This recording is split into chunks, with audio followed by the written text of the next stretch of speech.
Okay, students, so we have to move towards question number 2. Write the lines of speech below. Put the name of the speaker after each one. Okay, so here are some lines from this chapter.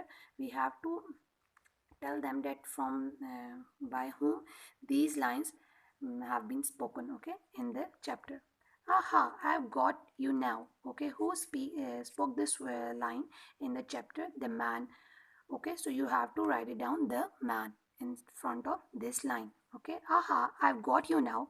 This line was spoken by the man. You have to write down the man.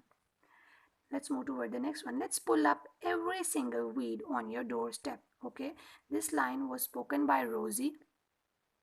So you have to write it down, the name of the Rosie, in front of this line. Okay, it's one of the best ideas I've ever had. Okay, so this line was also spoken by Rosie in the chapter. So you have to write it down, the name of the Rosie, over here again. Okay. Oh, okay. So the word "oh" was used by Nicobobbinous when he had been hit by the stone. So he had used this word. Okay, so you have to write it down, the name of the Nicobobbinous. Okay. Let's move toward the next one. Open this door at once. Do you hear? Do you hear? So this line was spoken by the man to Nicobobbinous. So you have to write it down, the name, the man. Okay. Let's move toward the next. You'll think of something. Okay, so this line was spoken by Rosie. So you have to write it down, the name of the Rosie. Okay. Let's move towards the next part, working with words. Look at this list of the words and phrases from the story. Okay, here are some words. As you can see, that replied, called out, whispered, cried, yelled, asked, growled, and shouted. These are the verbs which was used by writer in his chapter, and you have to pick any four from these words, and you have to make the sentences of any four. Okay, there are I think 8 words, so you have to make out the sentences of any four from this column. Okay, from these words. Okay, now this is your homework, so you have to mark like that. You have to make the sentences of these words. Okay, I'll check your homework as well. Let's move towards the next page. Okay, and now let's move towards the next page. On page number 12, learning about language. Write questions for these answers. Okay, here are some lines. You have to change these lines, or you have to change these sentences into interrogative sentence. Okay, as this is a simple sentence, you have to change them into interrogative ones. Okay, I'm telling you, you have to just write it down, the sentences in front of these lines. Okay, she was the prime minister. You have to write it down. Was she the prime minister? Question mark. Write it down in front of the sentence. Was she the prime minister? Question mark. Come on to the next one. Possibly, but I am not sure about that. Possibly, but I am not sure about that. You have to write it down. Are you sure about that? Possibly. Question mark. Are you sure about that? Possibly. Question mark. Okay. Are you sure about that? Possibly. Question mark. Let's move toward the next one. It most certainly is not.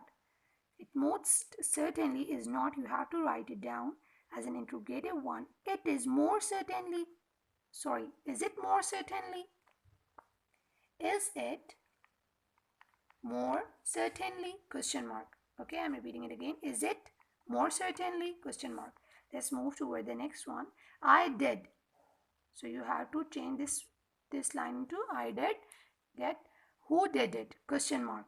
Who did it? Come on to the next one. They call them the terrible twins. They call them the terrible twins. So we will change this sentence like who called them the terrible twins? Who called them the terrible twins? Question mark. Let's move toward the next part. Make a statement, a command, a question, and an exclamation for each of the pair of words given below. Don't forget the proper punctuation marks. Okay, so as you have some words, and we have discussed the form of verbs, that we have 4 form of verb: command, statement, interrogative one, and with an exclamation. So here are 4 words, and you have to change the word. You have to use these words as a statement, as a command, as a question, and as an exclamation. So we will do this question and do this part in our class, okay, as this is the detailed question. Okay students, so as we will do the question number 2 in our class, as it needs a detailed explanation, so let's move towards the question number 3.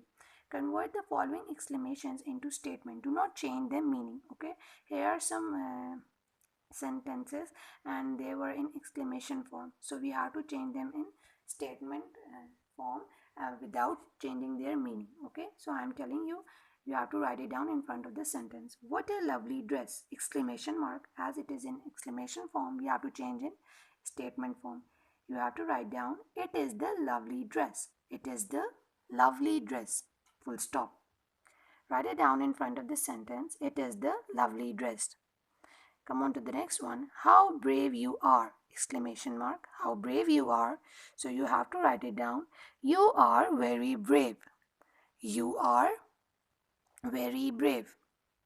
You have to write it down. You are very brave in front of this sentence. Let's move toward the C one. How angry she is. How angry she is. The exclamation mark. You have to write it down. She is angry. She is angry. Let's move toward the next one. What a fine day it is. What a fine day it is. You have to write it down. It is a fine day. It is a fine day. Full stop.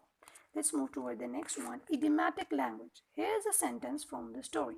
So they set off through the early morning town. When they got off to the end of the narrow street where they lived, they met a night watchman who said, "Where are you two going at this hour?" In this sentence, the phrase set off means begin a journey. We call such an expression an idiom. There are many idiomatic expressions in English. Okay, students, idioms are idiomatic phrases or idioms are those such words which are having the words which contain different meaning, but they're when the two or three words get joined, they have a different meaning. Okay, as you see that there is an idiom over here, set off. So you know that the meaning of set is something else and the meaning of off is something else, but when they both get joined as an idiom, it means the meaning of set off means begin a journey. Okay, I hope you get my point. So here are some idioms as well. Over here you can see that, look at the ways in which the word set is used in the following. Set about something means begin. Okay, so as set about is a idiom over here as well, which means begin.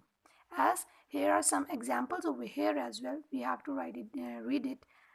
When Mrs. Ali got home, she set about preparing dinner for her family.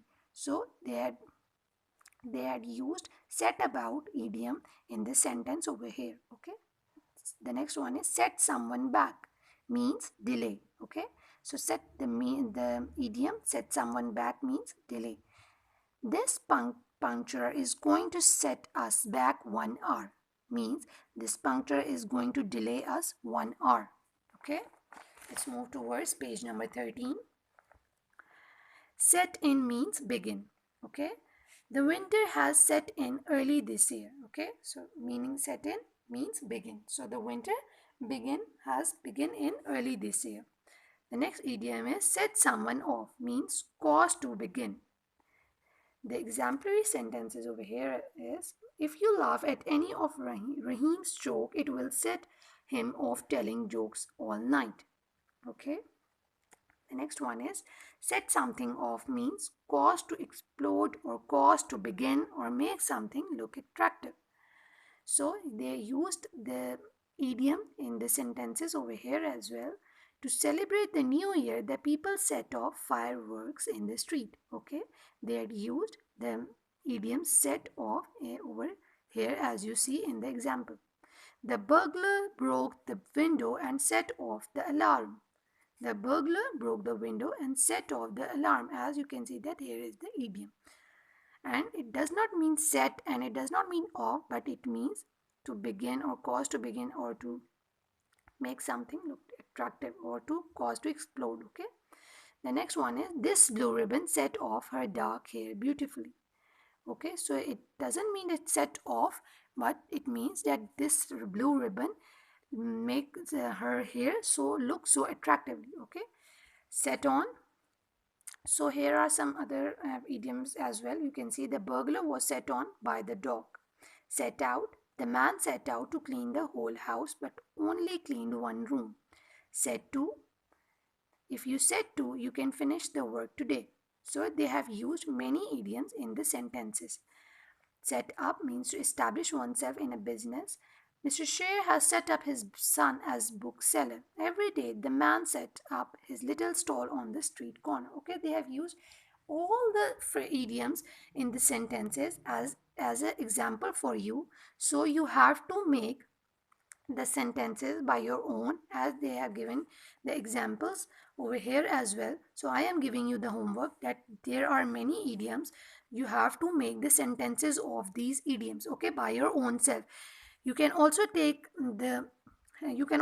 help from these sentences, the examples as well, and you have to make down the sentences. This is your homework. Okay, you have to use these sentences, you have to use these idioms in your sentences. Student, as I give you the homework for making the sentences of these idioms, and you can also take help from the examples over here as well. Okay, they have make the exemplary sentences of them. So you have to make the sentences. Now let's move toward the part D, listening and speaking. Listen to the descriptive of Venice and answer the questions. So they have asked some questions about Venice, so we have to mark the correct one. Okay, Venice is a city in France or Italy. It is a city in Italy, so you have to mark tick on Italy. Okay, let's move toward the next one. The city is like a maze or market. You have to tick the maze. Okay, the city is just like a maze, not market. The next one is, Venice is famous for its furniture, airport, architecture, and cars. Venice is famous for its architecture. You have to tick the architecture one. The city is in danger of melting, drowning, sinking, and burning. The city is in danger of sinking. Okay, so you have to encircle the sinking one. Venice has lots of museums and cafes and cars, famous artists, art, and animals. Venice has lots of cafes and cars, so you have to take the cafes and cars one. Okay, so I hope you all get cleared about this one, about this question. Now let's move toward the next one. Write 5 detailed sentences about where you live. Then in a small group, take turns to read out your work, make notes on what you have heard, you hear from others. Next, take turns to ask questions about what you have read out. How much information did your classmate record? So as this question is a classroom activity, so we will discuss and we'll do this activity in our class. So I hope you all get cleared with this whole chapter, and we have completed our second chapter as well. So if there is any question, you may ask in the comment section. Allah Hafiz.